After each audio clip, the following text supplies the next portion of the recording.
नमस्ते दर्शकबिन, welcome back to my channel. आज मैले बनाएको छु चिकन, बन्दाकोपी अनि चिजको मोमो विथ तिल, बदाम अनि लसुनको अचार। सो इन्जोय गर्नुहोला।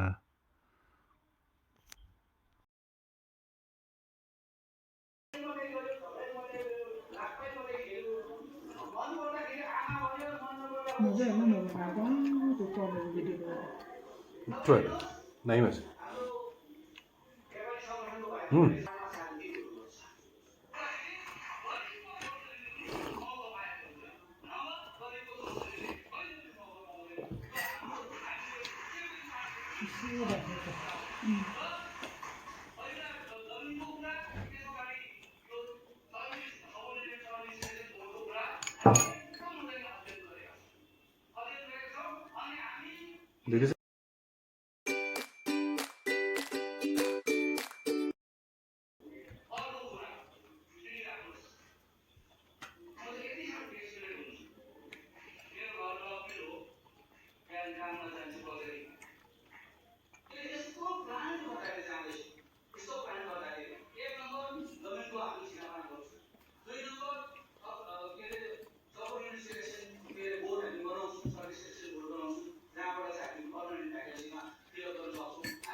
यो कहिले हालेको भर्खर हालेको माथिको होइन नि माथिको त नयाँ हो नयाँ हो माथिको काटेको छैन नि नयाँ हो भर्खर हालेको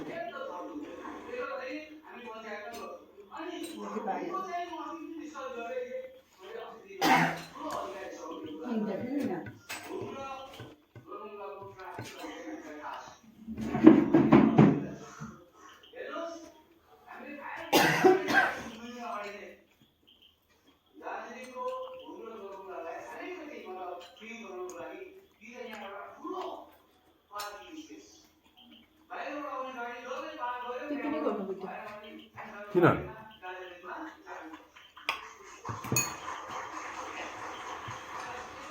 मिठो भयो हेर्न कस्तो कस्तो भएछ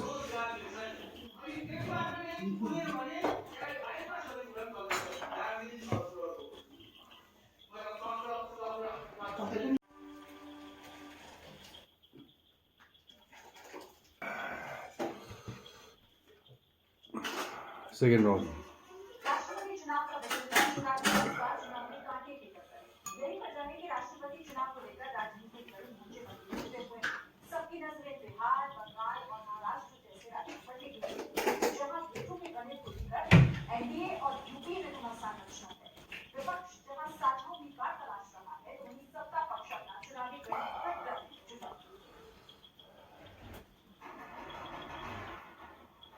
देश के सर्वोच्च पद या राष्ट्रपति पद के लिए इस बार से कौन उम्मीदवार होगा कुटी राजनीतिक दलों ने किमा त बाहिर निक्लेछ किमा त बाहिर निक्लेछ फर्स्ट बीजेपी की रणनीति के तहत अध्यक्ष जेपी नड्डा और रक्षा मंत्री राजनाथ सिंह एनडीए और यूपीए के अलावा निर्दलीय सदस्यों और दूसरे सभी दलों के साथ विचार विमर्श करेंगे। उधर यूपीए समेत दूध से 10 सुपर उम्मीदवार खुल रहे हैं। जाहिर है राष्ट्रपति चुनाव को लेकर पार्टियां चुनावी जड़ी बिठाने में जुट गई हैं। यो चाहिँ मजाले फाटेछ है यस्तो भनेको तिमीले चाहिँ पाकेको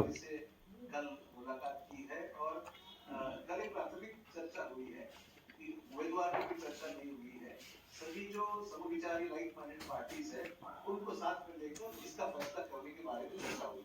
बिहार में एक विकसित बिहार उन्होंने बनाया जगह सबसे के रूप में अगर उनकी तरफ से ज्वाइन की जाती है तो मैं तो कहूँगा कि हाँ रिव्यू चाहेगा कि उन्होंने राष्ट्रपति माननीय मुख्यमंत्री जी से नीतीश कुमार जी ने राष्ट्रपति उपराष्ट्रपति के चुनाव के लिए तारीखों का ऐलान हो चुका है। राष्ट्रपति चुनाव की प्रक्रिया 15 जून से शुरू होगी। 29 जून को नामांकन की आखिरी तारीख, 18 जुलाई को मतदान होगा और 21 जुलाई को चुनाव के नतीजे आएंगे। पुदीना धनिया राष्ट्रपति चुनाव में लोकसभा और राज्यसभा लहसुन के सांसदों के अलावा तमाम राज्यों के विधायक भी वोट करते हैं और किसी भी उम्मीदवार को जीत हासिल करने के लिए सांसदों और विधायकों के कुल वोट के का 50% से ज्यादा हिस्सा हासिल करना होता है। वर्तमान में राष्ट्रपति के चुनाव के लिए कुल 4,802 मतदाता मतदान करेंगे, जिनमें जम्मू कश्मीर में 4,033 विधायक, 540 लोकसभा सांसद और 239 राज्यसभा के सांसद शामिल हैं। चुनाव की खास बात यह है कि हर मतदाता के वोट का एक मूल्य तय होता है। 1971 की जनगणना के हिसाब से लोकसभा और राज्यसभा सांसदों के वोट का मूल्य 708 है।